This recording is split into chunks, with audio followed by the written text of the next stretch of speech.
हिमाचल प्रदेश में कांग्रेस की 4 लोकसभा सीटों के साथ ही विधानसभा की 6 सीटों पर भी उपचुनाव हो रहा है और इस बार का चुनाव बीजेपी पर बहुत भारी पड़ता दिखाई दे रहा है। हिमाचल प्रदेश बीजेपी में बगावत हो गई है और ये बगावत बीजेपी की उस रणनीति के चलते हुई है जिसमें उसने कांग्रेस को कमजोर करने की कोशिश की थी। तो कैसे बीजेपी की रणनीति उसी पर पड़ गई भारी, देखिए इस रिपोर्ट में। कांग्रेस के 6 अयोग्य घोषित विधायकों को उपचुनाव में टिकट देना बीजेपी को भारी पड़ गया है। इससे बीजेपी में टिकट के दावेदार तमाम नेता नाराज हो गए हैं। कई ने तो बगावत कर दी है तो कई ने चुनाव प्रचार से दूरी बना ली है। सुजानपुर से बीजेपी के दिग्गज नेता रिटायर्ड कैप्टन रणजीत सिंह राणा ने बीजेपी से इस्तीफा दे दिया है और कांग्रेस में शामिल हो गए। गगरेट से राकेश कालिया भी कांग्रेस में शामिल हो चुके हैं और कांग्रेस ने उन्हें इसी सीट से टिकट भी दे दिया है।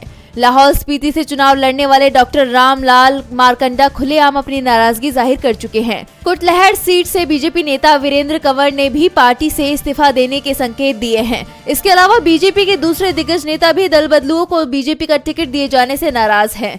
बीजेपी संगठन से जुड़े कई नेता बगावत कर चुके हैं। हालात ये हो गए हैं कि बीजेपी को चुनाव प्रचार के लिए अब कार्यकर्ता भी नहीं मिल रहे हैं।